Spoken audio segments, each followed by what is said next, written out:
Vocês estão prontos para receber a palavra de Deus? Eu quero que você abra a sua Bíblia na segunda carta de Paulo aos Coríntios, no capítulo 4. E nós vamos ler a partir do verso 16 até o 18. Segunda carta de Paulo aos Coríntios, capítulo 4, do 16 ao 18. Não pretendo falar novidades nesse lugar hoje, especialmente para os da casa, mas espero ser um instrumento de Deus para despertar seu coração. Há momentos onde, por meio do ensino, nós ajudamos as pessoas a compreender princípios. Há momentos onde, por meio da pregação, a gente empurra elas a praticar aquilo que elas já conhecem. Eu espero combinar um pouco das duas coisas hoje, de pregação e ensino. Segundo aos Coríntios, capítulo 4, de 16 a 18, diz: por isso não desanimamos. Pelo contrário, mesmo que o nosso ser exterior se desgaste, o nosso ser interior se renova dia a dia. Porque a nossa leve e momentânea tribulação produz para nós um eterno peso de glória, acima de toda comparação. Na medida em que não olhamos para as coisas que se veem, mas para as que não se veem. Porque as coisas que se veem são temporais, mas as que não se veem são eternas. Meu Deus, declaramos plena dependência no Senhor, na ação do Teu Espírito Santo nesse lugar. Nós oramos que não apenas a Tua palavra flua, provocando e despertando fé no coração do Teu povo, mas nós oramos por um ambiente profético, com a marca do sobrenatural. Declaramos que este é um ambiente de curas, de milagres, milagres de provisão, milagres de restauração familiar. Declaramos que este é um ambiente onde o destino profético de muitos será destravado. Declaramos que este é um ambiente de céus abertos e de intervenção angelical, para a glória de Deus, em nome de Jesus. Amém. Bom, o apóstolo Paulo fala sobre não desanimar. E de vez em quando eu digo, que um dia alguém me perguntou, é possível chegar a esse ponto de ser indesanimável? E de acordo com a declaração de Paulo, é possível viver acima do desânimo. E ele ainda diz, pelo contrário. O contrário de desanimar é você se manter muito animado. É a despeito de qualquer circunstância você se mover de forma diferenciada. Ele vai falar de uma tribulação que ele chama de leve e momentânea. Mas ele fala também de um peso de glória. E quando você tem de um lado a expressão peso e do outro a expressão leve, é porque Paulo está fazendo alusão à balança romana. Aquela onde o peso padrão estava num prato e no outro se colocava, até que se equilibrasse aquilo que você queria entender pelo padrão. Ele diz que tribulações não pesam no prato, são leves, porque são momentâneas. Mas do lado de lá tem um peso de glória que é eterno, não é momentâneo, não é passageiro, pesa mais. E ele começa a nos ensinar como descompensar essa balança. Quando os momentos de tribulação chegam, ele diz, na medida em que não olhamos para as coisas que se veem, mas para as que não se veem. Porque as que se veem são temporais, mas as que não se veem são eternas. Há uma atitude que você pode, voluntária, intencionalmente, escolher, adotar no seu estilo de vida, é onde você coloca os seus olhos. Eu quero ter uma conversa sobre fé e eu quero intitular essa mensagem hoje de Olhos de Fé. Aos 15 anos de idade, cheio do Espírito Santo, meu coração gritava pelo sobrenatural.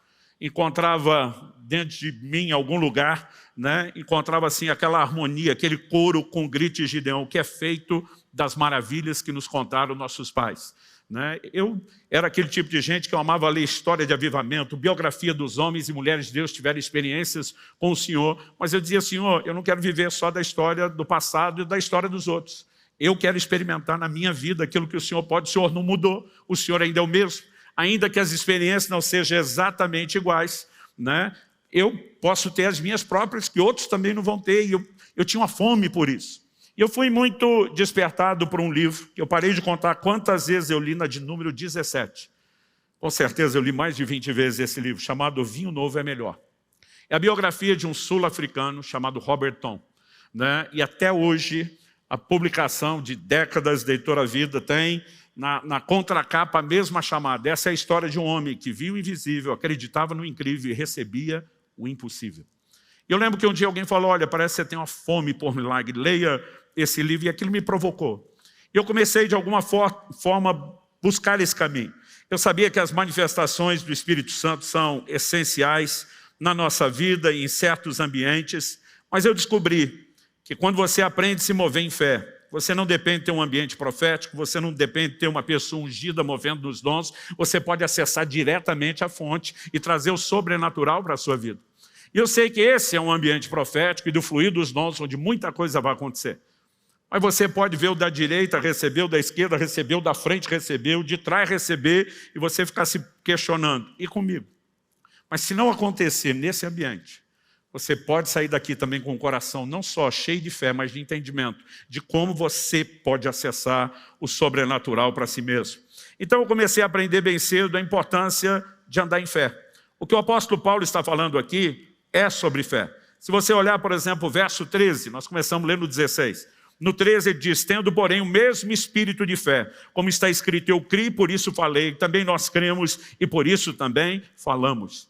Há uma atitude correta, alinhada à ação do Espírito Santo, que é chamado nas Escrituras do Espírito da fé, que pode mudar completamente a minha e a sua caminhada. Mas nós precisamos entender o que é fé. Nós precisamos entender como ela opera. Porque muitas vezes nós estamos tentando crer sem saber exatamente o que é a fé. Eu já vi muito crente na hora da oração fazer cara de fé. É careta. Ele está orando, ele faz força, ele geme, de alguma forma ele tenta externar alguma coisa. Mas a verdade é que eu e você precisamos compreender exatamente o que é a fé e a natureza da fé.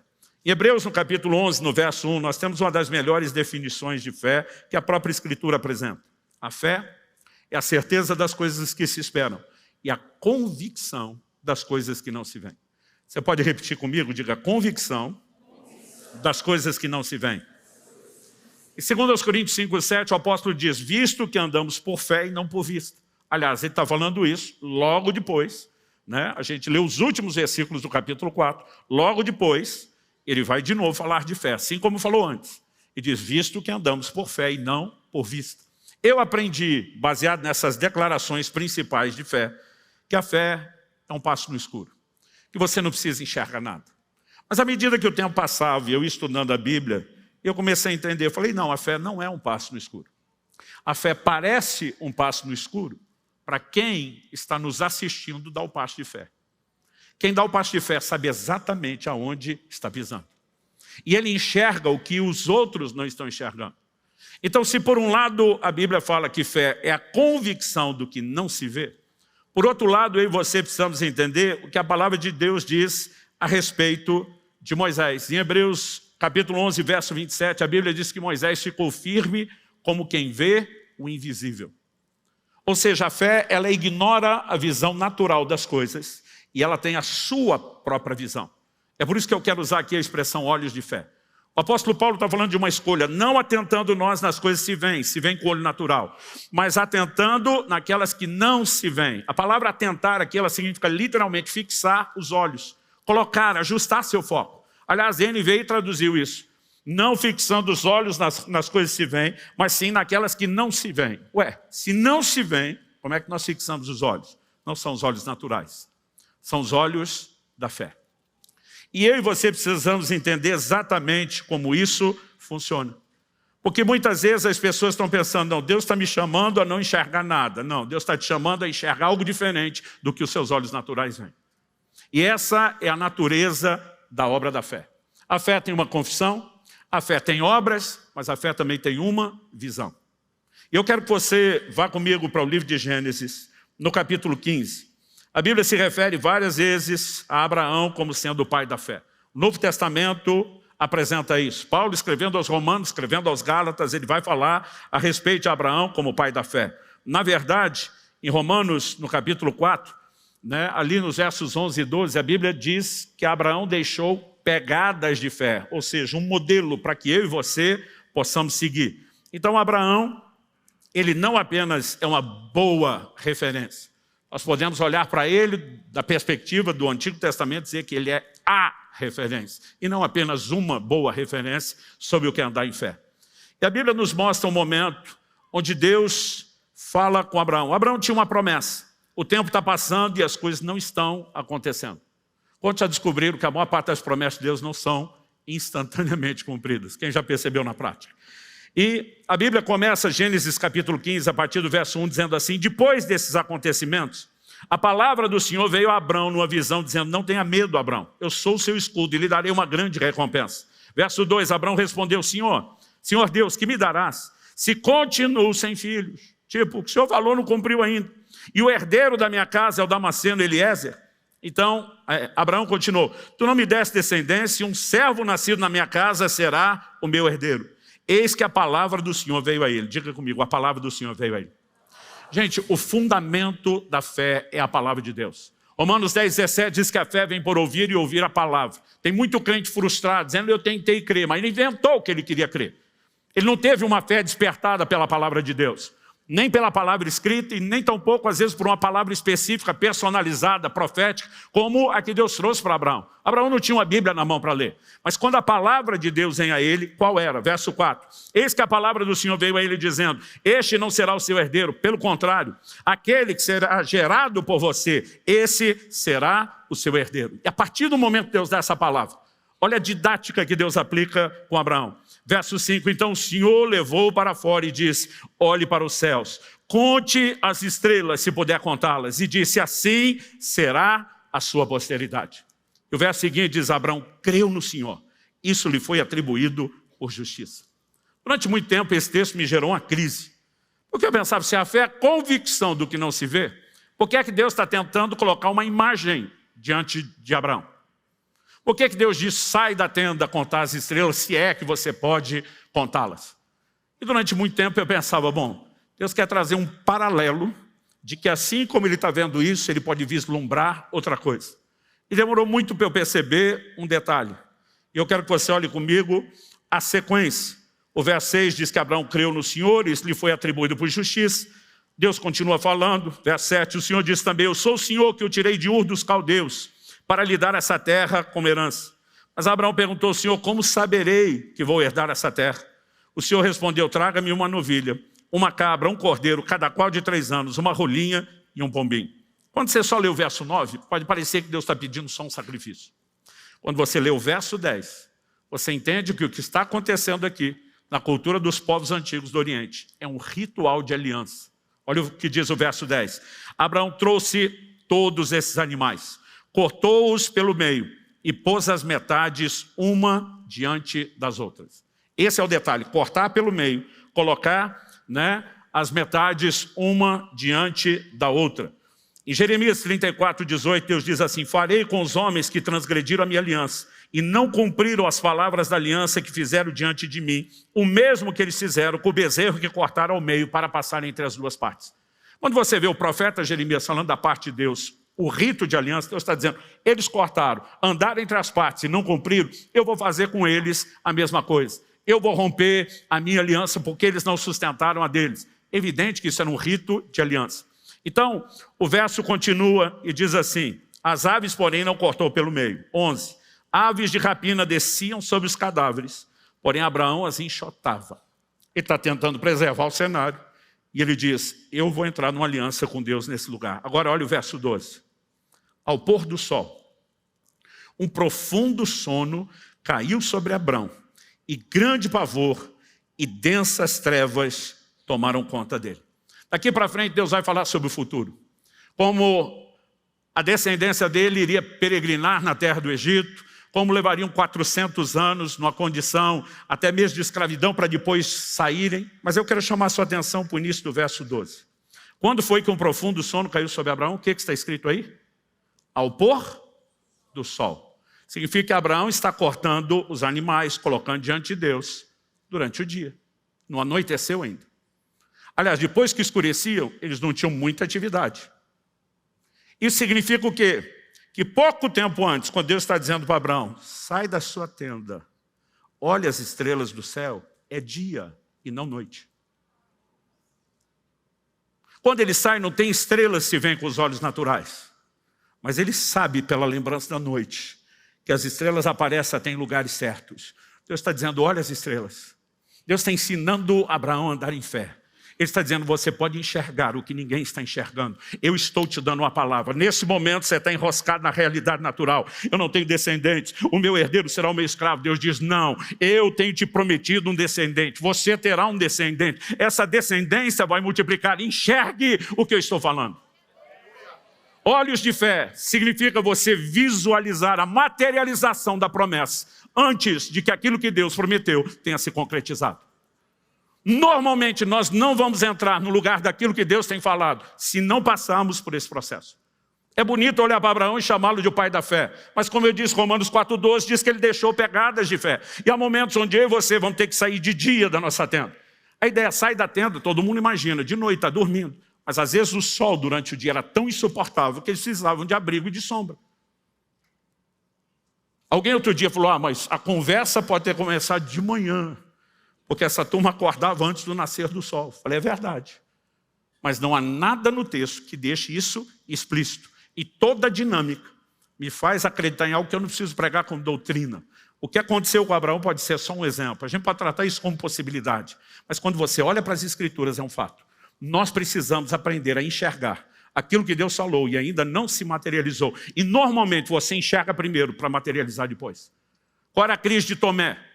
Tomé está dizendo, se eu não ver a marca dos cravos, se eu não colocar a mão, eu não creio. Jesus aparece depois, diz Tomé, bem-aventurados que não viram e creram, porque a crença não depende da vista. E eu e você somos chamados a esse lugar de bem-aventurança, que a gente não precisa tocar primeiro uma promessa cumprida. Nós podemos vislumbrar antes, nós podemos crer antes e cooperar com Deus, gerando, gestando, até dar à luz o cumprimento daquela promessa.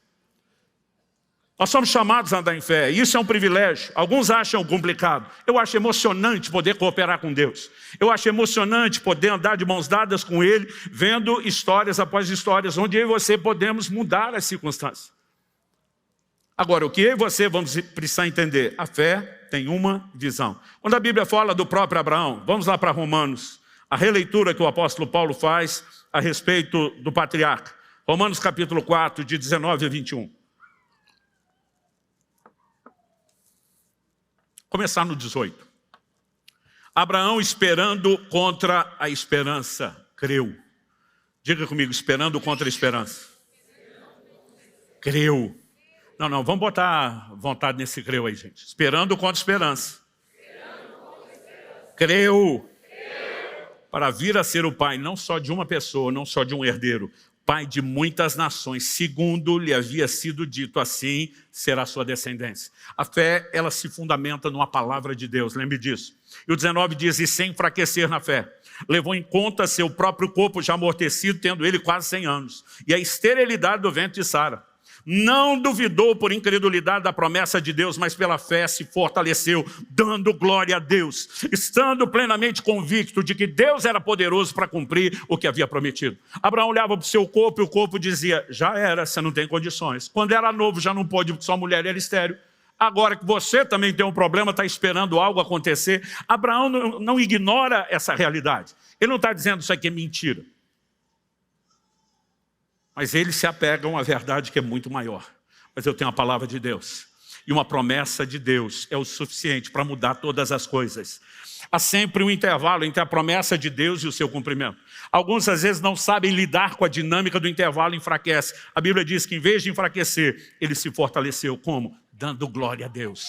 Eu acho que cada vez que ele olhava demais no espelho e as coisas começavam a dizer não dá, ele entrava naquele lugar de adoração. Senhor, eu quero te louvar porque o Senhor é o Deus quando promete, cumpre. O Senhor não pode mentir. A tua palavra é poderosa. Para o Senhor não há impossíveis. E de alguma forma, quando a carne está gritando, olha para a circunstância, o lugar que vai te desanimar. O Espírito dele estava dizendo, não deixe sua fé enfraquecer. Olhe para Deus, olhe para aquele que é fiel, olhe para aquele que cumpre a sua promessa. E essa dinâmica toda nos é apresentada para inspirar a mim e a você, querido, a agir da mesma forma. Só que não está apenas para que a gente saiba quem foi Abraão. A minha e a sua vida precisa ser inspirada por isso. Desde a minha adolescência eu comecei a tomar decisões de confiar em Deus, mas principalmente em momentos onde tinha uma palavra de Deus. Isso não significa que em qualquer coisa, não, eu vou crer que vai ser do meu jeito. Eu tive uma experiência interessante, acredito que isso aconteceu em 2011, talvez 2012. Chega uma época da vida que a gente já não lembra o ano. Fica que nem aquelas pesquisas eleitorais, um percentual de 2 para mais, de 2 para menos. Então, vamos jogar entre 2010 a 2013. Eu acho que foi 2012. Kelly e eu tínhamos nos proposto a fazer uma viagem para a Índia, né? E estaríamos participando de uma viagem missionária com o intuito de apoiar um projeto missionário. Mas eu lembro que era um momento assim, de muito desafio. Nós estávamos numa época que era, na nossa vida, muito mais de semeadura do que colheita. E eu lembro que estava assim, já uns 40 dias para a viagem. E eu não tinha ideia de onde poderia ter recurso para fazer aquela viagem. Nós faríamos a viagem no mês de agosto, né? Para chegar à Índia, a gente tinha que ter conexões pela Europa, né? Agosto, julho, agosto, é verão, tanto na América como na Europa, é alta temporada, tudo caro. Eu lembro que na época, né, essas passagens, minha e da Kelly, davam assim, para não dizer R$8.500, era alguma coisa, R$8.496. Eu lembro que um dia um missionário entra em contato comigo lá da Índia e diz, cara, ainda não planejei as coisas, porque eu estou esperando se emitir a passagem. Eu falei, então, eu não sei se eu posso ir. Ele falou, por que não? Eu falei, cara, até agora eu não tenho a menor condição de emitir a passagem, eu não sei como vai ser isso. Eu lembro que do outro lado ele falou, se você me disser que tem uma palavra de Deus para não vir, eu respeito e desmarco. Agora, se você não tem uma palavra de Deus para não vir, não me venha com essa conversa mole, porque você é um homem de fé. Você me inspirou a vida inteira com história e testemunho de fé. Então não venha com essa de... E eu fiquei com raiva do jeito que ele falou comigo. Eu já estou me dispondo aí, estou bancando tudo. E o camarada ainda vem me dar de dedo. E eu fui orar de raiva. Senhor, estou aqui só para dizer. E aí? Mais quase que pedindo, me dá uma palavra para eu não ir. O Espírito Santo falou assim, eu coloquei no seu coração fazer a viagem. Não há motivo para que você diz isso. Falei, então manda o recurso primeiro. Quando eu falei isso, o Senhor falou, essa ideia de ter primeiro e gastar depois é muito boa e sábia. E você vai continuar usando isso na sua vida financeira pessoal. Ele falou, mas quando eu te mando fazer algo, você obedece. Você não estabelece o padrão e as normas. Eu entendi na hora. Falei, o Senhor está mandando eu ir? A responsabilidade é sua. Gente, eu não consigo explicar a fé. Eu brinco que a fé é um surto. Porque, de repente, não tem razão que te segura mais. Eu simplesmente passei a mão no telefone. Na época, acionei uma agência. Falei, pode emitir as passagens. E eu dei o cartão de crédito pensando, como é que vamos fazer isso? A gente resolve depois. Gente, eu lembro até hoje. Sexta, 13 de junho. Sexta-feira seguinte, dia 20 de junho, estava pregando em outro estado, e uma pessoa me procura no final da reunião e diz, pastor, eu te acompanho muito, mas é a primeira vez, te acompanho à distância, que eu venho te ouvir pessoalmente. Mas ele falou, na verdade, não vim aqui apenas para te ouvir. Eu viajei uma boa distância, apesar do senhor estar no meu estado, porque Deus me incomodou com algo. Ele me disse, senhor, tenho uma viagem para fazer, e que era para eu cooperar com o senhor nisso. Quando ele está falando, já dentro de mim um sorriso, eu penso, mais uns 10 desses está resolvido. Ele falou, mas eu não tinha o dinheiro comigo para te entregar agora. O senhor se importaria de me dar os dados bancários? Eu, na hora, falei, claro, que banco o irmão prefere? Teve uma época da nossa vida, a gente não tinha Pix, gente, não tinha TED, a gente tinha que ter conta em tudo quanto é banco para facilitar e não perder o momento. Eu olhei para ele e falei, que banco você prefere? Diz, banco tal seria melhor, está aqui, agência tal, número tal. Ele deixou o contato, o telefone dele comigo, voltei. Preguei isso na sexta-noite, sábado já estava de volta, os cultos de domingo na nossa igreja. Segunda-feira de manhã, normalmente, período ali, bem antes do almoço, é quando eu tinha sempre meu momento de organização financeira semanal. E quando eu acesso a conta, eu vejo um depósito de R$8.490. Aí eu vou conferir o código da agência onde entrou, era a cidade onde aquele camarada disse. Eu comecei a rir alto. Minha esposa falou o que foi. Falei, as passagens da Índia estão pagas. Ela, como assim? Falei, entrou um depósito de R$8.490. Falei, faltou R$6, nós só vamos pagar R$6. Meus filhos estavam voltando da escola e Israel viu isso na hora de entrar e falou, pai, deixa que os 6 eu pago. Para que ele veio com o dinheiro, eu falei, filho, dá 5 para o papai dizer que pagou pagou alguma coisa. Eu estava falando isso, o telefone toca. Quando o telefone toca, eu atendo. Era o irmão da tal cidade. Ele falou, pastor, o senhor já olhou a conta? Eu falei, já olhei. Ele falou assim, eu estou te ligando porque eu estou curioso. Eu falei, curioso com o quê? Ele falou, acertei o valor? Eu quero saber se Deus realmente falou comigo. Eu falei, na verdade, morreu por 6. Para 496. Eu falei, a próxima Deus... Porque ele falou, Deus me disse não chegava em 8.500. Eu falei, a próxima vez que Deus falar que não chega, arredonda para cima, filho, 8.499. Eu fui tirar onda sem esperar o que vinha. Ele falou, pastor, devem ter te informado que na venda dos seus livros ficou um troco de R$10, que não era de compra do livro, que era uma oferta para o ministério. Falei, me avisaram. Ele falou, 10 é meu, minha margem estava ali. Eu posso passar o dia te contando histórias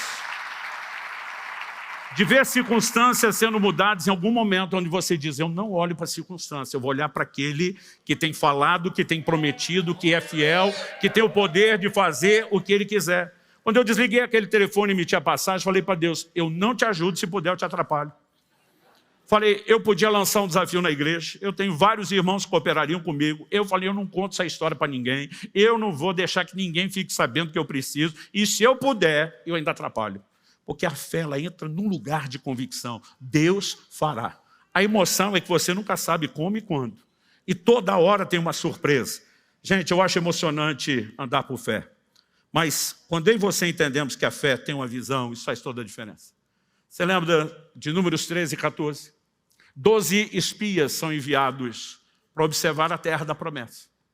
10 deles voltam com um péssimo relatório. Porque eles estavam olhando só a circunstância. A terra é boa. Realmente mana leite e mel. Mas, e aí vem a reticência, mas tem gigante. Eles habitam em cidades fortificadas. As cidades fortificadas estão nos altos dos montes. Traduzindo, a terra é boa, mas é impossível a gente acessá-la. Ué, se nós temos uma promessa, como que seria impossível? Josué e Caleb batem o pé do outro lado e diz, conversa é essa? Ausentou-se deles, falando do gigante, a sua defesa, a sua segurança, o Senhor está conosco, nós vamos consumi-los como pão. Gente, uma geração inteira, a Bíblia diz, eram 600 mil homens de guerra, de 20 anos de idade para cima, que puxavam da espada alistado no exército. 600 mil homens, só 2 dessa geração inteira entraram na terra prometida, Josué e Caleb. A promessa não era só para os 2, era para todo mundo. Só que Hebreus 3,19 explica, vemos que não puderam entrar por causa da sua incredulidade. A incredulidade, ela anula a concretização da promessa de Deus na vida de qualquer um de nós. Nós precisamos entender que ter uma palavra de Deus não significa que você espera sentado, você interage, você crê, você coopera, você participa. Foi o que Deus disse para o próprio Abraão, Gênesis 18:19. O Senhor diz, eu escolhi para que Ele ordene sua casa, seus filhos depois dele, para que guardem o caminho do Senhor, pratiquem a justiça e o juízo, para que o Senhor faça vir sobre Abraão que tem falado a seu respeito. Deus está dizendo, eu prometi sim, eu vou cumprir sim, mas você, Abraão, vai ter que fazer a sua parte, porque Deus não costuma trabalhar sozinho. Primeira carta de Paulo a Timóteo, capítulo 1, verso 18, de acordo com as profecias que foram ditas a teu respeito, o combate firmado nelas, o bom combate. Como é que você luta por isso? Você tem um posicionamento, dizer, Deus falou, eu vou crer, eu vou cooperar com Deus. Quando as circunstâncias me apresentarem um cenário diferente, eu me recuso fixar os olhos nisso, eu vou colocar os olhos naquilo que Deus prometeu. E essa é a forma de você cooperar e lutar junto com Deus para mudar as circunstâncias. Aqueles únicos 2, que em vez de enxergar o tamanho do gigante, em vez de enxergar a cidade fortificada no alto dos montes, eles estão enxergando a materialização da promessa. Se do lado de lá tem um inimigo maior, a vitória vai ser ainda maior. Deus está conosco, o que Ele falou vai acontecer. Eles estavam colocando os olhos onde? No cumprimento da promessa. De novo eu repito, gente, não quer dizer que a gente toda hora decide o que quer crer por nós mesmos. Ou precisamos andar em cima daquilo que Deus, pela sua palavra, tem dito de uma maneira clara que serve para todos nós. Ou há momentos onde nós vamos precisar da clara liderança do Espírito Santo. É por isso que nós precisamos cultivar intimidade com Ele. Eu me lembro de uma situação, quando ainda morava em Guarapuava, e eu já saí de lá há 23 anos, então vamos falar de 25 anos para mais. Eu tinha recebido um convite para pregar num determinado lugar. Existe um texto bíblico que, para nós, é um norte muito claro. Paulo diz, ninguém vai à guerra à própria custa. A gente nunca deixa ninguém que vem nos servir bancar as suas despesas. Tem que ter uma situação de uma palavra de Deus muito específica. Eu não tinha a menor condição de bancar a viagem, nem para passeio, quer dizer, ficar saindo atender os outros. Eu sabia que quando chegasse lá, eles iriam me reembolsar as despesas. Só que eu não tive coragem de dizer para o pastor que me chamou que eu não tinha dinheiro para ir. Eu fiquei com vergonha. Era um momento de desafio nosso, financeiro, pessoal. Tínhamos dado alguns passos que envolviam alguns sacrifícios. E eu tinha decidido, pelo bem das minhas economias, não trabalhar com crédito. Então não tinha naquele momento de aperto, tinha cartão de crédito, tinha cheque especial, tinha nenhum tipo de crédito. E eu fiquei com vergonha, e eu comecei a orar e falei, Deus, eu podia ter falado com esse homem, mas eu fiquei com vergonha e ainda estou com vergonha. Não tenho coragem de ligar e pedir para ele dar o reembolso da despesa antes de eu ter a despesa. Eu falei, eu prefiro confiar no Senhor. Eu estou fazendo a sua obra, eu não estou indo para passeio, eu conto com a sua provisão. E eu comecei a orar. Os dias foram passando, nada acontecia. As semanas foram passando, nada acontecia. O dia da viagem está chegando. E eu lembro que minha esposa falou, e aí, como será? Era o domingo, minha viagem era na quinta. Eu falei, amor, até esse domingo, eu estava esperando que alguma coisa acontecesse sozinho. A partir de agora, de hoje até o almoço da quinta-feira, eu vou esperar que Deus use alguma pessoa, alguma situação fora do contexto. Ela falou, se não acontecer, você vai ligar? Eu falei, não. Se não acontecer, eu entendo que Deus vai usar alguma pessoa de outro lugar. Mas eu me recuso a ligar. Eu escolhi confiar em Deus, mas eu tenho uma convicção sobre isso diferente de outros momentos. Parece que eu sei que era exatamente o que eu tinha de fazer. Eu lembro que no almoço da quinta-feira ela diz, e aí, alguma coisa aconteceu? Eu falei, ainda não. Aí disse, como é que vai ser? Falei, eu vou te deixar na escola, eu trabalhava numa escola no período da tarde, e a hora que eu te deixar, eu já vou para o caixa eletrônico. E eu só saí de lá com o dinheiro. Eu lembro que eu cheguei no banco mais ou menos 1h30, tirei o saldo, 0. A gente brinca que hoje em dia só estar zerado no banco já é prosperidade. Não estando devedor, mas não resolvia meu problema. Falei para Deus, eu vou te dar um tempinho mais, porque eu tenho que resolver umas coisas antes da viagem, daqui a pouco eu volto. Voltei 2 horas, voltei 2h30. Quando cheguei ali já perto das 3, falei para Deus, nem saio mais. Quando estava dando perto de 3 horas, perguntei para um funcionário do banco, falei, paga para ficar tirando saldo impresso aqui? Falei, saldo não, extrato sim. Porque eu já estava com um calhamaço de saldo. Eu guardei isso um tempão, toda hora eu consultava. Na época não tínhamos a possibilidade de visualizar isso online. Aí o camarada olha para mim e fala, mas de onde vem o dinheiro que você está esperando? Eu penso, bicho encherido, o que ele tem a ver com isso? Acho que ele viu assim minha reação, linguagem corporal, que ele falou, não, é porque dependendo da cidade de onde vem, no interior os bancos fecham às 3 e não às 4. Então talvez eu não receba mais dinheiro. Eu falei, fica tranquilo que o dinheiro chegará hoje. Eu não fazia ideia. Eu falei, como é que eu vou explicar para ele que eu não sei de onde vem o dinheiro? Gente, 10 em 10 minutos eu tirando o saldo, zerado. Quando faltava 1 minuto para as 4. E eu tirei o saldo, zerado. Falei para Deus, agora é um atrás do outro, já que não paga mesmo. Quando eu tirei o próximo, e eu me arrependo de não ter guardado isso. Durante muito tempo ficou, mas de repente, quando te dá aquelas manias de não ser acumulador e limpar, eu acabei jogando muito papel fora, e eu joguei esse troféu junto, porque eu tinha aquele calhamação. 4 horas, 0 minuto, 22 ou 23 segundos. O valor exato que eu precisava para viajar, tinha acabado de entrar. Eu peguei o cartão, saquei o dinheiro, e antes de sair ainda mostrei para o funcionário, assobiando um Deus é fiel. Sabe? Mas o interessante é quando eu voltei da viagem, eu fiquei curioso, de onde veio esse dinheiro? Então, na época, a gente não tinha esse acesso online. Fui na agência bancária e pedi a um funcionário, falei, eu preciso muito saber de onde veio o dinheiro que entrou na minha conta. Pelo menos a procedência. Aí a pessoa falou, eu vou dar uma olhada aqui no seu extrato, falou, olha, esse código é da cidade de tal, é uma cidade, né, de interior pequena, de um estado onde eu tinha pregado. Eu pensei, eu só passei lá uma única vez, só tive lá uma vez, não conheço mais ninguém. Ninguém tem meu número de conta. Peguei, liguei para o pastor onde eu tinha pregado lá. Falei, por acaso, você fez um depósito na minha conta semana passada? Ele falou, fiz, mas não esperava que você descobrisse que fosse eu. Eu falei, por que não? Ele falou, pastor, eu fiquei com vergonha. Aconteceu uma coisa aqui interessante. Eu tenho um horário de almoço muito apertado, e como a minha casa é bem próximo do lugar de trabalho, eu vou almoçar em casa, mas o tempo é muito curto. A hora que eu entrei, passei na frente da escrivaninha do meu escritório, o Espírito Santo falou comigo, vá fazer uma faxina naquelas gavetas. Eu falei, senhor, eu mal tenho tempo. E o Espírito Santo dizia, vá fazer isso agora. Eu comecei a tirar aqueles papéis que você olha, o que está aqui, não precisa. Daqui a pouco eu olho uma folha com o controle do material de venda dos seus livros, de 1 ano atrás. Acho que era mais de 1 ano. O que isso ainda está fazendo aqui? Já foi 1 ano de subir a veio. Amassei e joguei no lixo. Quando joguei no lixo, o Espírito Santo falou, pega. refaça todas as contas. Ele falou, e quando eu fiz as contas, eu descobri que nós fizemos um acerto errado e faltou o dinheiro. E eu fiquei com vergonha de te ligar um ano depois e contar a história. Pensei, só vou pagar e fica tudo certo.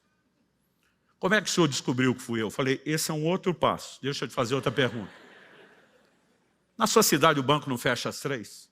Porque é uma cidade pequenininha. Ele falou, fecha. Eu falei, que hora você foi fazer esse depósito? Ele falou, pastor, eu fui ali antes da 1 mesmo. Eu falei, você fez no caixa eletrônico? Ele falou, não, eu tenho um amigo que é funcionário do banco e eu deixei com ele para ele fazer. Mas ele provavelmente deve ter feito isso depois que fechou o banco. Eu falei, ele fez depois que fechou o banco. Falei, como é que você sabe? Eu falei, porque eu estava plantado do lado do caixa eletrônica desde a hora do almoço, com a convicção de que na hora do almoço Deus resolveria o meu problema. E aquilo não se resolveu até as 4 horas. Quando eu contei, ele ria. Eu falei, a próxima vez que Deus te mandar depositar um dinheiro, vá na boca do caixa, não seja preguiçoso. Aí eu contei para ele como eu tinha descoberto. Eu posso passar horas contando história atrás de histórias, de como temos visto Deus mudar circunstâncias. E sabe, nós precisamos tomar uma decisão de viver no sobrenatural. Eu vou repetir, eu amo ambientes como esse, coisas extraordinárias vão acontecer nessa conferência. Mas você não precisa disso para ter milagre. Isso aqui é um plus, é um algo mais, cada um de nós tem acesso direto. Cada um de nós pode acessar a Deus por meio do nome de Jesus. Eu fico doido, às vezes, com o pastor, alguém chega, pastor, o senhor pode orar por mim? Porque eu sou o mais chegado do homem lá de cima. Falei, pronto, agora temos outros mediadores além de Jesus. Gente, cada um de nós, pelo nome de Jesus, pelo sangue de Jesus, pode entrar com ousadia no Santo dos Santos. Nós podemos orar e ser ouvidos. Você sabe o que significa orar em nome de Jesus? Você está agindo sob procuração. Quando você ora em nome dele, é como se fosse ele orando. Você está orando debaixo da procuração dele. Você o representa, é como se fosse ele orando. Agora, quando Jesus está para ressuscitar Lázaro, você lembra qual oração que ele fez lá em João 11? Pai, graças te dou, porque sempre me ouvis. Eu penso, peraí, se Deus sempre ouve Jesus, e quando eu estou orando no nome dele, é como se ele está orando, como é que eu não vou ser ouvido? O problema de alguns de nós, que a gente fica terceirizando, dizendo, isso é para alguns poucos privilegiados. Não, meu querido, é para quem tem fé. Agora, você vai ter que fortalecer a sua fé, você vai ter que aprender a andar em fé. E sabe, tem crente que reclama, pai, apareceu o problema, apareceu isso. Eu digo, gente, talvez tenha sido um longo treino de caminhar em fé. Mas cada vez surge um problema, eu fico pensando, é mais uma chance de ver milagre, é mais uma oportunidade de ver o dedo de Deus, é mais história por currículo de fé. Nós precisamos aprender a acessar o sobrenatural. Quem está entendendo, diga amém. Então deixe-me dizer, nós falamos que a fé é a convicção do que não se vê, mas ela também tem uma visão. Deixa eu tentar te explicar como a fé opera. Abra sua Bíblia comigo, no 2º livro de Reis, no capítulo 6. Eu quero que você leia comigo do verso 15 ao 17. Enquanto você localiza o texto, me deixa dar um pano de fundo. O rei da Síria, que estava em guerra contra Israel, preparou algumas armadilhas contra o exército de Israel. Várias vezes o profeta Eliseu chegou para o rei de Israel e disse, não passe em tal e tal lugar, porque o rei da Síria colocou armadilhas diante de você. Ele ia lá, enviava alguns espiões, reconhecia emboscada e escapava. A Bíblia diz que isso não aconteceu nem 2 nem 3 vezes, ou seja, várias. Daqui a pouco, o rei da Síria tem uma reunião de cúpula com seus oficiais e diz, quem é o delator? Quem que está dando com a língua nos dentes? Quem que está entregando nossos planos para o rei de Israel? Porque não há chance dele escapar de tudo aquilo que a gente está preparando contra ele. Imagina um oficial levantando a mão e dizer, é que eles têm algo lá que o senhor não tem aqui. É um profeta. Esse homem sabe as palavras que você fala no seu quarto de dormir. É ele que está contando. O rei diz, quem é o homem? Diz, é um tal de profeta Eliseu. Descubra onde está. Alguém chega e diz, está em Dotã. Ele diz, o problema é um homem. Vamos capturar um homem. Um exército inteiro cerca a cidade de Dotã à noite. E amanhece nessas condições. Verso 15 de 2º Reis 6. O servo do homem de Deus levantou-se bem cedo, e ao sair, eis que tropas, cavalos e carros de guerra haviam cercado a cidade. Então o moço disse a Eliseu, ai meu senhor, que faremos? Eu brinco que isso aqui é a reprodução exata do monte de crente quando tem problema. Corre para o líder de célula, corre para o discipulador, corre para o... O que nós vamos fazer? Verso 16, ele respondeu, não tenha medo. A tradução da Bíblia, na linguagem de hoje, o pastor Luciano Subirá, versão interior de Minas com Goiás, diz que a resposta dele é, calma rapá. Não é nem rapaz, é rapá. Calma rapá.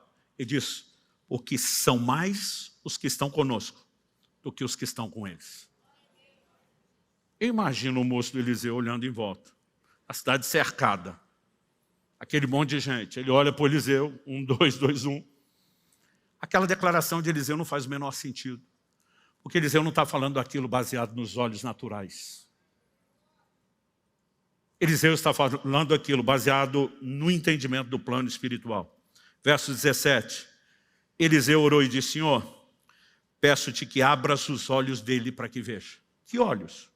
Os olhos naturais estavam vendo bem, é por isso que ele estava apavorado com o problema. Ele não estava olhando pelos olhos naturais. A Bíblia diz assim, o Senhor abriu os olhos do moço e ele viu que o monte estava cheio de cavalos, carros de fogo ao redor de Eliseu. Era anjo para tudo quanto é lado. Aí ele vê um exército de verdade. Meu amigo, eu não sei como você agiria. Eu gosto de ler a Bíblia e me colocando lá dentro da história, me imaginando no lugar desse moço. Nessa hora, enxergando esse exército celestial, eu ficaria macho, valente. Eu já me imaginava até provocando os caras, dando de língua. Vem agora. Agora, o que é que eu e você precisamos entender? Quando o moço vem falando que viu o problema, ele está mentindo?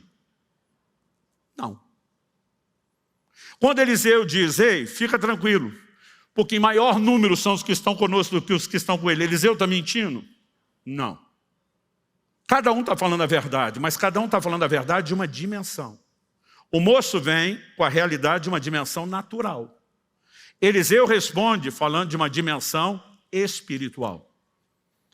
Em Hebreus, no capítulo 11, no verso 3, a Escritura fala com toda a clareza a respeito de fé. Aliás, eu acho impressionante como tem muita gente querendo andar em fé, estudando pouco o que a Bíblia diz sobre fé. Mas no verso 3 a Bíblia diz, pela fé entendemos que os mundos, algumas traduções apresentam universo. Mas a palavra no grego ali não é cosmos, que é a palavra traduzida para o universo. A palavra ali é aionos, dimensões. Por isso, várias traduções optaram pela expressão os mundos. Foram criados pela palavra de Deus. Agora, preste atenção. De maneira que o visível veio a existir das coisas que não são visíveis. Os mundos foram criados. Mundo espiritual, mundo natural. Agora, mundo espiritual vem primeiro. Mundo natural vem depois. Tudo que existe e é visível aos nossos olhos foi criado a partir do que é invisível. Isso significa o quê? Que o mundo invisível é mais real do que o natural, porque foi ele que deu origem ao natural. O problema é porque está fora da dimensão dos sentidos, a gente não toma consciência da realidade dele. E aqui está o nosso problema.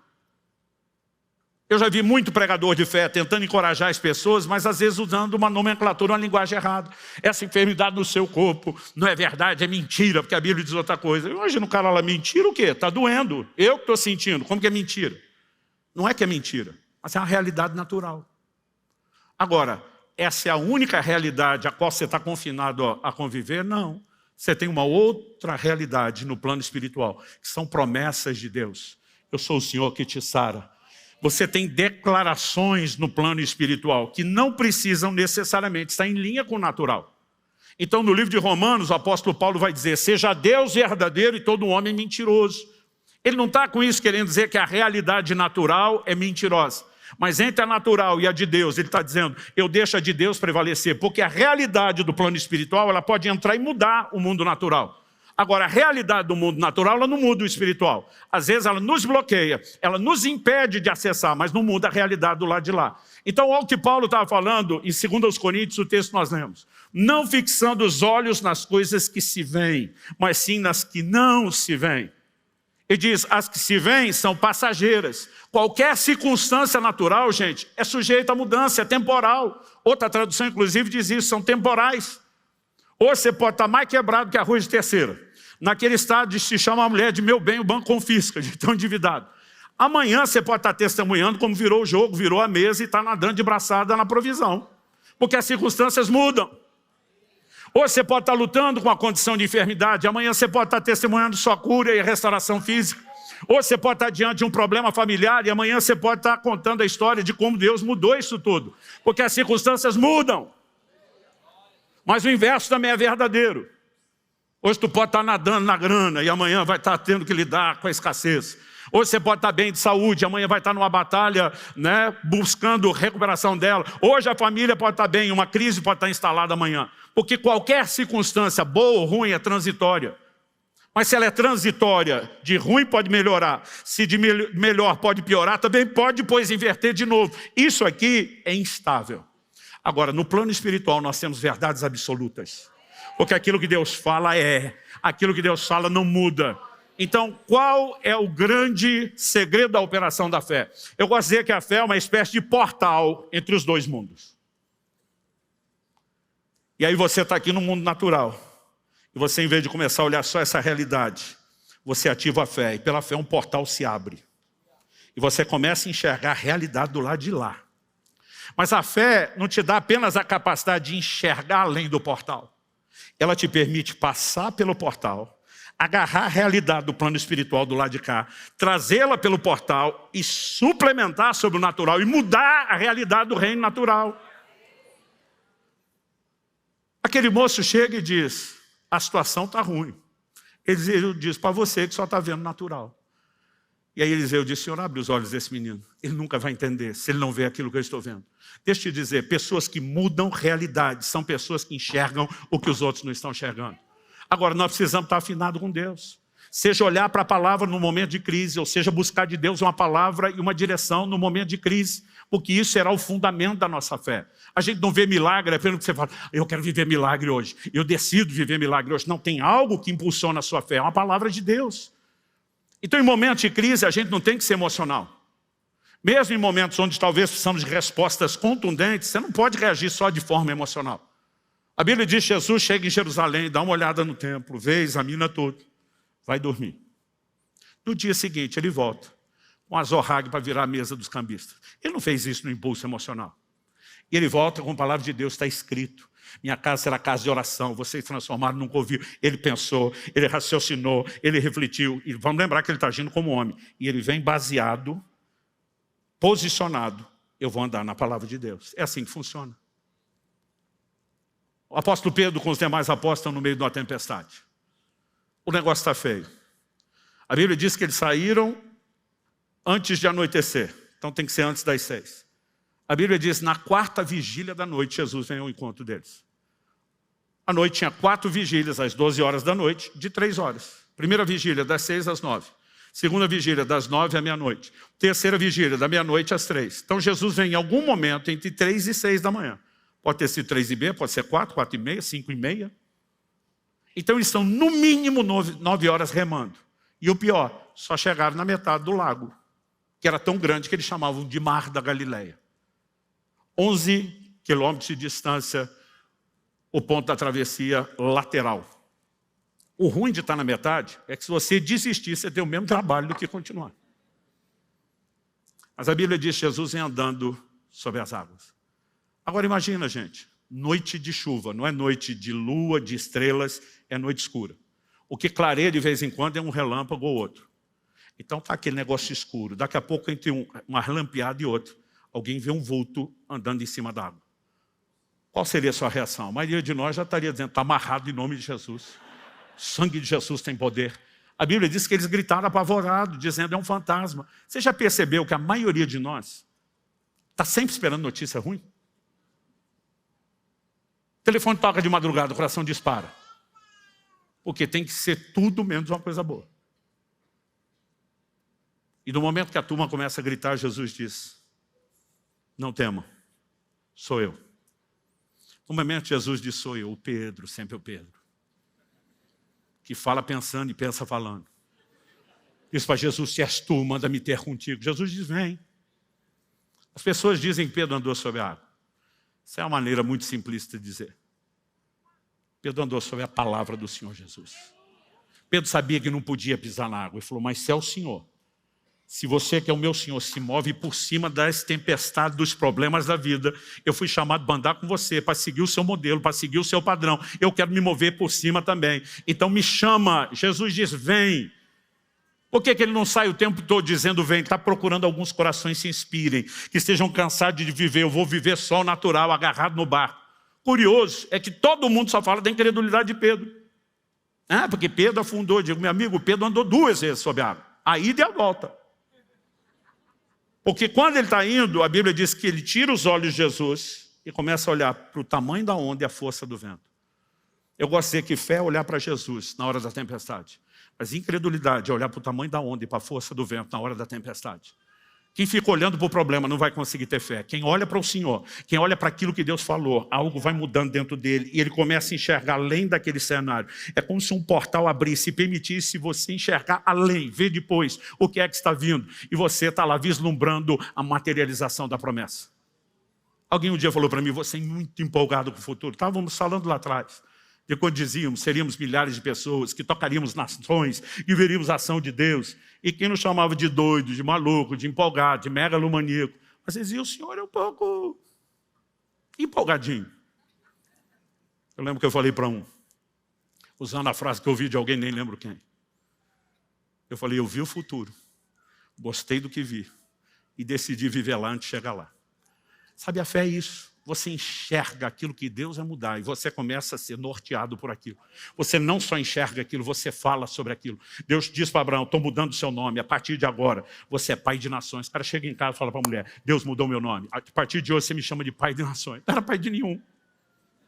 Mas a Bíblia diz que ele creu naquele que chama a existência as coisas que não são como se já fossem. Quando você começa a ver as coisas que ainda não são como se já são, você também começa a falar de acordo com isso. E a fé, ela tem uma visão, mas ela também tem confissão e ela tem ação. E a gente consegue abrir esse portal e mudar circunstâncias. Eu tive uma lição muito prática de um posicionamento que eu e você precisamos ter, que diz respeito a algum momento entre aquilo que Deus falou e a sua materialização. Nós temos um hiato que às vezes é difícil de entender.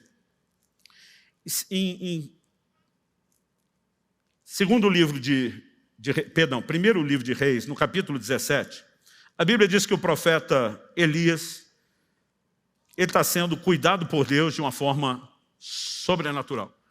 Ele anuncia uma seca que dura 3 anos e meio.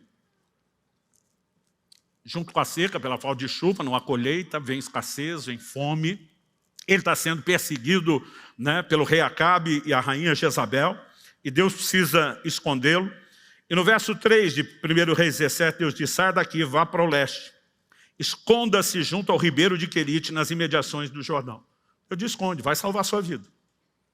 Só que Deus diz para ele, você beberá a água do ribeiro, e eu ordenei aos corvos que sustentem você naquele lugar. Pensa num negócio insano. É o primeiro registro do sistema delivery, de entrega de comida na história que você tem, está aqui. O Senhor disse, você vai ficar de boa no esconderijo, e os meus covoboys vão, na hora certa, né, entregar a comida para você. E você bebe da água do ribeiro. E ele está lá. Só que o verso 7 diz, passado alguns dias, o ribeiro secou, que não chovia sobre a terra. Os corvos continuam trazendo comida, mas não tem mais água. Agora, gente, Deus abrir fonte, onde não tem água, no Antigo Testamento, é milagre ordinário, já não é nem extraordinário, do tanto que você tem. Não era a coisa mais complicada.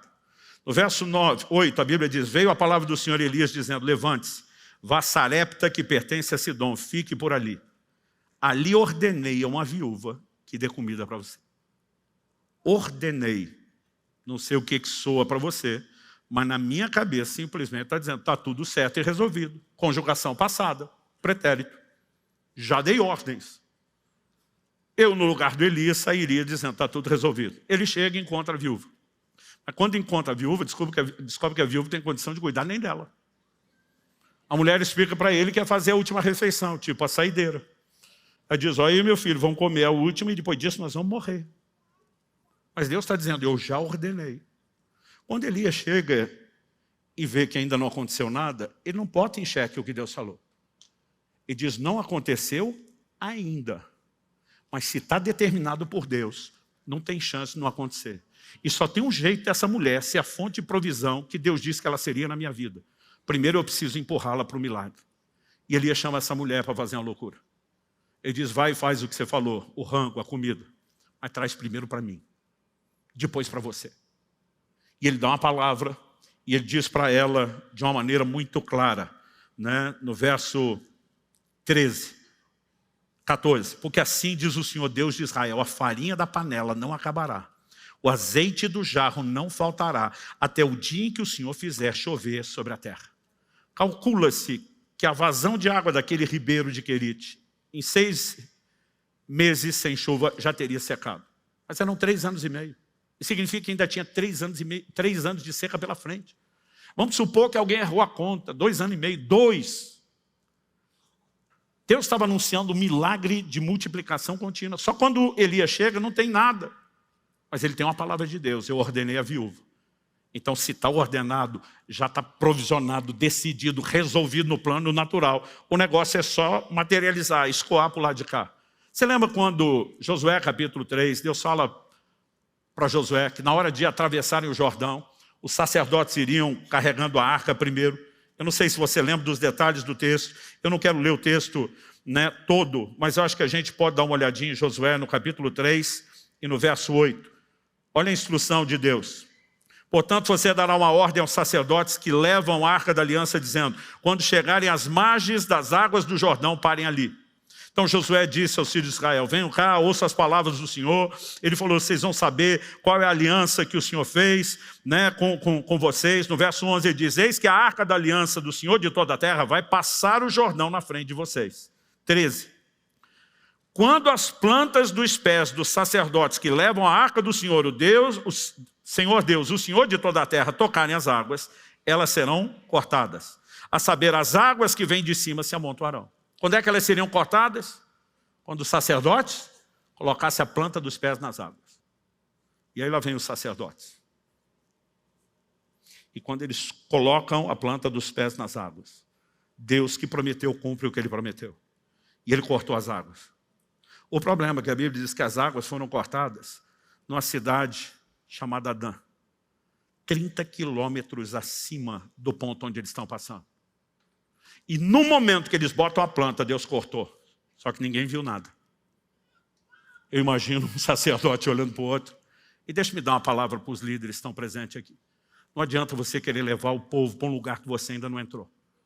Nós temos que ser os primeiros a entrar. Nós temos que ser o primeiro a pisar, os primeiros a acreditar. E as pessoas vão vir conosco. Agora ficar esperando que o povo entre para você e depois, talvez você precisa pensar se está no lugar certo, liderando ou não as pessoas. Mas quando eles pisam, não dá para continuar. Cortou ou não cortou? Todo mundo está dizendo: Deus disse que ia cortar, mas nós não estamos vendo. Mas ele falou, e daqui a pouco as águas começam a baixar. Eu não sei por que Deus faz isso. Ele podia ter cortado na frente deles. Mas de vez em quando Deus sai de um jeito. Eu não falei que ia cortar, você só confia e espera. Às vezes leva um tempo entre o corte das águas e até que elas escoem para que a gente passe. Mas mesmo quando nós estamos esperando, nós não estamos esperando acontecer. Nós estamos esperando materializar o que já aconteceu. Essa é a dinâmica da fé e de como ela opera. Quem está entendendo? Eu tive uma lição muito prática sobre isso no início dos anos 2000. Deve ter sido ali, não foi 2000, no máximo 2001. Eu acho que foi no final do ano 2000. Eu acabei contraindo uma hepatite, provavelmente pelo hábito pastoral de tomar chimarrão em todo lugar que passava. E eu lembro que aquilo realmente foi um baque. Demorou para entender que era uma hepatite, porque eu tinha feito viagens antes disso, tanto para a Amazônia como para a África, e a hepatite toca o fígado, mas a malária também. Então eu tinha muitos dos sintomas de malária, e até que aparecesse a icterícia, aquele amarelão na pele e nos olhos, e eu conseguisse ter o resultado do exame, a gente estava naquela expectativa, né? O que será? Quando veio a notícia que era hepatite, me deu até um alívio. Porque ouvindo o relato de alguns, inclusive o pastor ali que está aqui, que foi anos missionário em Angola, teve pelo menos umas 40 crises de malária, me deu um desespero de pensar na possibilidade de ter que lidar com aquilo. Então, quando veio a notícia que era uma hepatite, para mim foi mais alívio, parecia mais boa notícia do que ruim. Só que o médico disse: pastor, seu fígado está virado numa gelatina e o senhor precisa de repouso, não tem outro tratamento. Ele falou: se o senhor não parar a sua agenda, não parar a viagem, eu venho com a polícia te internar e sua mulher está do meu lado. Ele falou: na igreja manda o senhor, aqui mando eu. Eu falei: sim, senhor. Pensei, estou correndo demais, vai ser bom dar uma parada. Agora, imperativo, depois de uma semana, gente, ele não aguenta mais ficar parado. Ele descansou tudo de uma vez. E eu comecei a ficar inquieto. Eu dizia: meu Deus, a igreja está vivendo o melhor momento. Mas não é só eu Eu comecei a olhar, cada pastor estava enfrentando algo diferente, tudo ao mesmo tempo. E eu fiz um comentário. Falei, só pode ser coisa do diabo tentando parar a gente. Quando eu fiz o comentário na oração, eu não consigo te explicar, meus olhos se abriram. E eu tive um claro discernimento de que eu estava debaixo de ataque, como todos os outros colegas. Então, eu não estou dizendo, querido, que nós nunca vamos lidar naturalmente com situações de enfermidade, que não possa ter repouso, que não possa ter o tratamento, que não possa se fazer as coisas de forma natural. Aliás, o que eu mais venho pregando ultimamente sobre o cuidado do corpo é para não espiritualizar demais. Agora, naquele momento, quando eu discerni que era de fato o inimigo tentando nos parar, algo dentro de mim se indignou. E eu falei, Deus, quem governa a minha vida é o Senhor. Quem prevalece o sobrenatural na minha vida é o Senhor. Não é o reino das trevas. Eu não vou aceitar isso. E eu escolhi. Eu falei, eu vou andar no lugar de fé que eu sei que funciona. Eu passei 2 dias inteiros confessando tudo quanto é texto da Bíblia sobre cura, né? Tudo quanto é promessa, tudo quanto é declaração de fé. E lá ia eu, bendiz a minha alma ao Senhor, não se esqueça de nenhum só dos seus benefícios, Salmo 103. Ele quem perdoa todas as tuas iniquidades, mas é Ele quem sara todas as tuas enfermidades. Aí eu pulava de salmo, enviou a sua palavra, e a Bíblia inteira, 2 dias sem parar. O dia inteiro. E eu não sei se alguém já tentou ficar confessando texto bíblico de uma realidade que não mudou 2 dias. Parece uma eternidade. Porque era manhã, tarde, noite. E aquilo não mudava. Eu estava decidido. Eu vou entrar no que Deus tem. Na segunda noite, enquanto dormia, tive um sonho. Acordei, não sei se foi na hora que eu tive o sonho, mas acordei lembrando nitidamente do sonho. No sonho eu ia ao banheiro. Eu sei que é chato falar disso, mas não consigo achar uma versão mais clássica e polida para falar disso no púlpito, mas uma das coisas que mais me incomodava na hepatite, quem teve costuma concordar com isso, não era a icterícia, o amarelão da pele dos olhos, é a cor da urina que fica escura.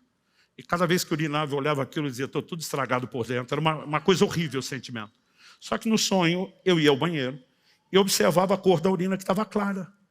E no sonho dizia, Deus me curou. E a prova está aí que a cor da urina mudou. Nesse momento, eu acordo com aquela lembrança vívida, eu dou glória a Deus na cama. E eu falei, é isso, Deus está falando comigo, Ele me curou. Gente, levantei, fui para o banheiro, urinei, e a cor da urina, aleluia. Estava escura. Imediatamente, o que é que você faz? Tira os olhos de Jesus, bota na força do vento, no tamanho da onda. E eu falei, empolgou demais. A Bíblia diz que quem tem sonho, conte como sonho. Você já quis acreditar que era uma palavra de Deus. A evidência de que não é, está aí. Gente, eu voltei para o quarto, parecia um orangotango. Tão desanimado assim, que já ia arrastando a mão para o chão. Me joguei na cama. Falei, cara, larga a mão de ser bobo, aceita que dói menos. Daqui uns dias você melhora. Desisti naquele momento. A hora que eu desisti, o Espírito Santo falou comigo. Eu te mostrei a realidade do reino espiritual. E você está escolhendo olhar para o natural. Deixa eu te dizer de novo, o que muda o posicionamento de fé é uma palavra. Naquele momento Deus está dizendo, não olhe para a cor da urina que você viu no vaso. Olhe para aquela que você viu no sonho, foi eu que te mostrei. Eu enlouqueci. A fé deixa a gente surtado. Eu peguei uma jarra de mais de 2 litros de água, enchi, comecei a tomar um copo atrás do outro. Falei, diabo, você tentou me desanimar e estava conseguindo, mas nós vamos para o segundo round, maluco. Eu falei, eu vou encher o tanque, nós vamos ver se tem urina, continua escura. E tão logo eu consegui encher o tanque, fui esvaziar no banheiro, a urina estava clara. Essa hora que o diabo fala, também com o tanque de água que bebeu. Mas nunca mais ficou escura. A icterícia, o amarelão começou a sumir ao longo do dia. No final do dia eu apareci lá no consultório do médico, ele era da igreja. E ele costumava dizer, pastor, essas coisas que o senhor conta aí no púlpito só acontece com o senhor. Conosco, os meros mortais, não.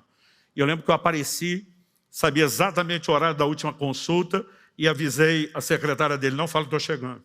Eu falei, está atendendo alguém? Não. Bati na porta, abri, ele me olha assustado. O que o senhor está fazendo aqui? Veio estar em casa repousando. Falei, o senhor mandou eu ficar em repouso, a menos que eu aparecesse com uma daquelas histórias que eu conto no púlpito. Ele me olha e fala, não. Eu falo, sim. Não, sim, não, sim. Aí ele veio, falou, icterícia sumiu dos olhos, da pele. Eu falei, a cor da urina melhorou primeiro, antes do que isso. Ele apalpou e disse, não está inchado seu fígado como estava antes? Como está sentindo? Eu falei, doutor, estou com vontade de comer tudo. Porque você fica o fígado meio alterado, o apetite é afetado. E a partir daquele momento, não houve mais sinais. Agora, o que eu entendi entre o sonho e a urina mudar de verdade? Que no momento do sonho, eu já tinha pisado com a planta das águas. Essas águas não tinham escoadas todas, e muitos de nós desanimamos aqui. É por isso que a Bíblia diz, Abraão não se enfraqueceu na fé. Ele ficava olhando e diz, eu vi as estrelas do céu, quando todo mundo só estava enxergando o sol, eu sabia que estava lá, eu criei na palavra dele, é só uma questão de tempo, isso vai escoar para o lado de cá. Uma das coisas mais emocionantes que eu descobri depois da salvação é que nós podemos viver o sobrenatural, porque decidimos, escolhemos andar nesse lugar. Eu repito, vai ter muita ação de Deus, mover do Espírito Santo, operação dos dons. Eu creio que nós vamos ter milagres que vão ser produzidos por intervenção direta dos anjos. Eu não sei se você sente isso, mas tem um cheiro de sobrenatural nesse lugar. Mas se não acontece nada no ambiente, você pode provocar isso, entrando nesse lugar de fé. E eu quero te provocar isso em nome de Jesus.